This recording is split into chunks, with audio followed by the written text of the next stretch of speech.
Muy buenas tardes. Continuamos con nuestro segundo video de esta serie dedicada a la obra La Grandeza Mexicana, este gran poema publicado en el año 1604 del autor Bernardo de Balbuena, de quien veremos enseguida una breve biografía para poder entender mucho mejor también su contexto de vida, su contexto vital y su desarrollo en el territorio novohispano y el territorio americano.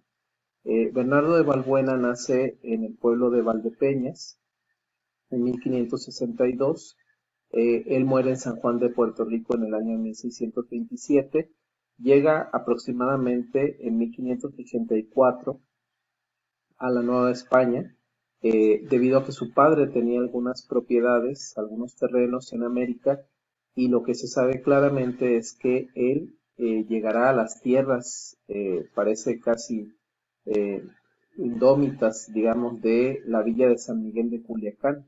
Este territorio que era verdaderamente la frontera de los territorios dominados por los españoles en América, esta villa que fue fundada tan tempranamente como 1531 por Nuño de Guzmán y que siempre quedó aislada, digamos, del resto de los territorios plenamente ocupados por los españoles.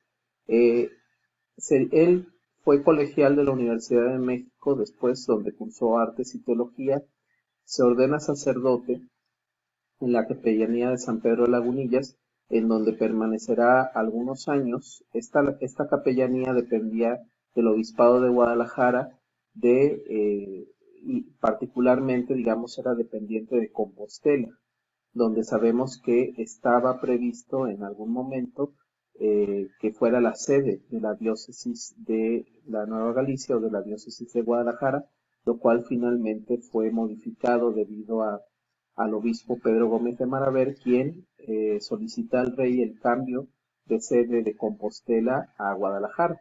Entonces San Pedro Lagunillas es el lugar donde él fue prácticamente sacerdote y capellán, Bernardo de Balbuena. Él, eh, poco más de un año después de haber llegado a la Nueva España, había ganado un concurso literario, lo cual le había proporcionado cierta fama como poeta. Vivió en total 10 años en el reino de la Nueva Galicia hasta 1602, en que se trasladó a la Ciudad de México con la esperanza de asumir algún cargo como eclesiástico. Regresaría a España en el año de 1606 y obtuvo en Sigüenza, en Guadalajara, el grado de doctor en teología. Debido a su condición de hijo natural no reconocido, le ocasionó esto un retraso en la toma de posesión de su cargo de abad de Jamaica, el cual pudo obtener finalmente, bueno, en 1608 sería cuando obtiene el cargo, pero él no va a tomar posesión de ese cargo sino hasta el año 1610, permanecería en España prácticamente durante sus 4 años. Bernardo de Balbuena tenía la esperanza en algún momento de poder tener un cargo en la Nueva España, en el territorio, digamos, continental, en México, en la Ciudad de México. Esto no se pudo realizar, pero fue gracias en buena medida a haber, digamos, eh, caído dentro de la protección del conde de Lemos, este personaje del cual hablaremos con un poco más de detalle, que eso le dio la oportunidad de obtener este cargo de abad de Jamaica en el año de 1608, ¿no? Que, como dijimos, llegará y ocupará este cargo hasta el año de 1610. Eh, Prácticamente gracias a una serie de documentos se ha podido reconstruir fielmente la biografía de Balbuena desde su llegada a Jamaica hasta su muerte. Eh, Jay Hong los utiliza exhaustivamente mostrando un hombre que es calificado en distintos informes como pacífico, prudente y sabio, prototipo de una clase social alta que lucha por conseguir privilegios y mejorar su situación personal. El título de abad de Jamaica era honorable, pero el lugar era un sitio pobre, de muy difícil comunicación, al punto de que todos sabemos que esa isla pasará a poder de los ingleses en el siglo XVII. Será una de las Antillas que pasará a formar parte de las posesiones inglesas en el Caribe. De ahí que por una parte solicite que la abadía se convierta en obispado y por otro lado que la trasladen a México, Tlaxcala o Lima.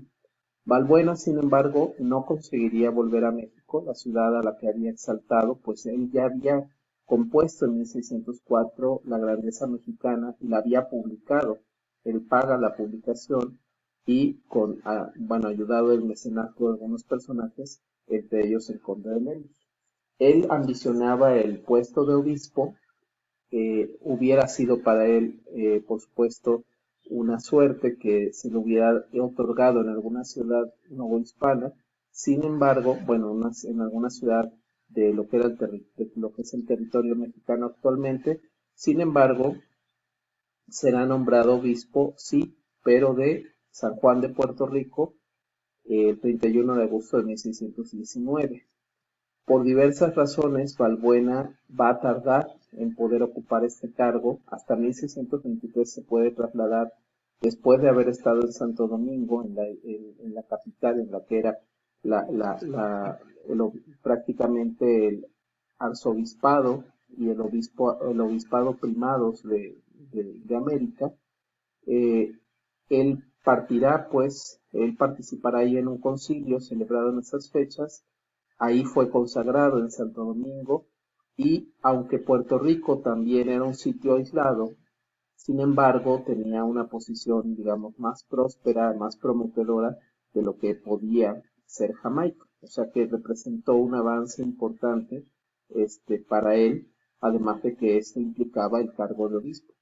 Pasaría en San Juan de Puerto Rico el resto de sus días hasta 1627, pero habrá un hecho que prácticamente marcará eh, los últimos años de Bernardo de Balbuena de una manera trágica, porque se da precisamente el ataque de los piratas holandeses a la ciudad de San Juan de Puerto Rico. La ciudad va a ser tomada, va a ser sitiada, va a ser tomada.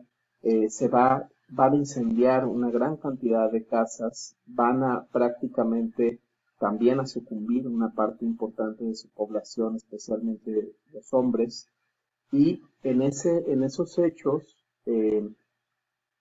Bernardo de Balbuena verá su casa arder y con ella su bien más preciado, que es la biblioteca que él había traído consigo, que había traído de España, ¿no? Y que lo acompañó, este, no completo todavía, cuando llega a Jamaica. De Jamaica la lleva a Santo Domingo, crece esta colección y prácticamente era una biblioteca, probablemente la biblioteca más importante que existía en aquel momento, privada, en la isla.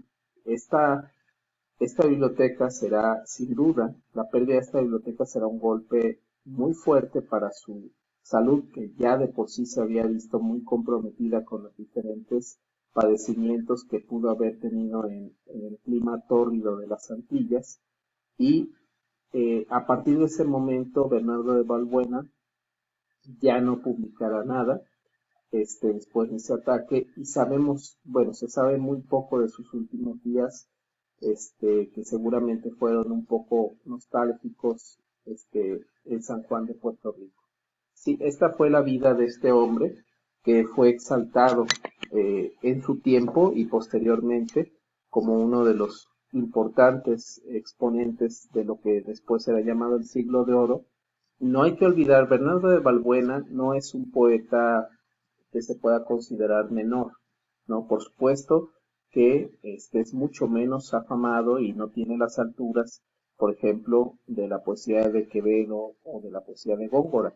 Sin embargo, digamos, no hay que olvidar que él fue patrocinado por el conde de Lemos, que fue uno de sus protectores, quien sería nombrado a su vez después virrey de Nápoles, un hombre poderoso y culto, un mecenas notable, pues de figuras como el propio Quevedo, Miguel de Cervantes, Luis de Góngora y Argote, Lope de Vega. O sea, si el conde de Lemos decide ser protector o mecenas de Bernardo de Balbuena, es porque él ve una calidad literaria en su obra que no desmerece con la obra de estos gigantes de la literatura del siglo de oro. Él estudia, dijimos, un tiempo en la Universidad de México. Ya había venido con algunos estudios, obviamente, de la propia España, y llega a sentarse Esto es el territorio de la Nueva Galicia y la Nueva España. En amarillo aparece la Nueva Galicia. Y él estará prácticamente en la zona de Lagunillas, que estamos prácticamente hablando de que esa zona de Lagunillas se encuentra en esta zona, ubicada en el mapa. Aquí está en esta zona aproximadamente. Y él estaría incluso más al norte, no aparece ni siquiera en el mapa Culiacán, que ya había sido fundada en el año de 1531 y que era un territorio prácticamente como un espacio aislado del resto, ¿no? Aquí se puede ver más claramente el territorio de Lagunillas, de San Pedro Lagunillas, y bueno, está aquí Compostela. El mapa, por supuesto, es un mapa del siglo XVI que no es exacto en su escala. Esta es la parroquia de San Pedro Lagunillas, que conserva parte de lo que es la estructura del siglo XVI. Era una capilla prácticamente modesta, y esta iglesia pues es uno de los monumentos históricos del estado de Nayarit, porque como Compostela es uno de los edificios de arquitectura religiosa más antiguos que se conservan en el estado, aunque ha sufrido modificaciones en siglos posteriores. Y bueno, aquí podemos ver parte de lo que es el mapa de la Ciudad de México, este mapa del siglo XVI, y esta era la aspiración cuando Bernardo de Balbuena había pasado ya por la Ciudad de México y que logra prácticamente salir de la Nueva Galicia a principios del siglo VII y estar en Ciudad de México. El contraste vivido entre villas tan lejanas, entre poblaciones como San Pedro Lagunillas, como Compostela o como el propio Culiacán, que eran poblaciones pequeñas en un territorio hasta cierto punto, digamos, rodeado de tierras inhóspitas, de zonas que prácticamente todavía no se había afianzado su colonización por parte de los españoles, zonas que todavía eran zonas de batalla importantes y, por supuesto, que no tenían el esplendor de una ciudad como la capital virreinal. Pues dicen que eso en buena medida es lo que mueve a Bernardo de Balbuena a exaltar las glorias de la Ciudad de México en este poema, que hay que decir que muy pocas ciudades cuentan con un poema de este calibre, de estas dimensiones, y que retratan mucho, sí, de manera idealizada la ciudad, pero que también anticipan mucho de lo que es o pueden visualizar mucho de lo que es la importancia que la Ciudad de México cobrará con mayor énfasis todavía en etapas posteriores, en la segunda mitad del siglo XVII en adelante, ¿no? Aquí podemos ver parte de lo que es un acercamiento de este mapa, donde se ve ni más ni menos que la Plaza Mayor, la catedral, ¿no? Y se puede ver parte de lo que es los edificios de la Plaza Mayor como el Palacio Virreinal. Y bueno, otro plano de la Ciudad de México de principios, bueno, del siglo XVII ya, donde se ve solamente la traza de lo que será el primer cuadro. Aquí está el Zócalo, lo que llamamos el Zócalo Plaza Mayor, y el Palacio de los Virreyes, la Plaza del Volador, el Gran Canal de la Acequia o la Acequia Mayor, y bueno, prácticamente una ciudad en forma que todavía vería un desarrollo enorme, pero que ya en 1604, que es cuando se publica este poema, era prácticamente una de las ciudades más grandes del continente, solo superada por fenómenos como Potosí, que había crecido de manera excepcional, o incluso igualándose a ciudades capitales como Lima. Aquí podemos ver el mapa de las Antillas, donde se puede ver precisamente la isla de Jamaica y la isla de Puerto Rico, dos destinos en los que terminará precisamente estando Bernardo de Balbuena. Esto es la iglesia que obviamente no es construcción, pero es en esta sede donde fungiría como abad Bernardo de Balbuena a, a su regreso de España. Y aquí vemos la Catedral de San Juan de Puerto Rico, ciudad donde sufrirían este terrible ataque precisamente en 1625 y donde vería su bueno, acontecería la muerte de este.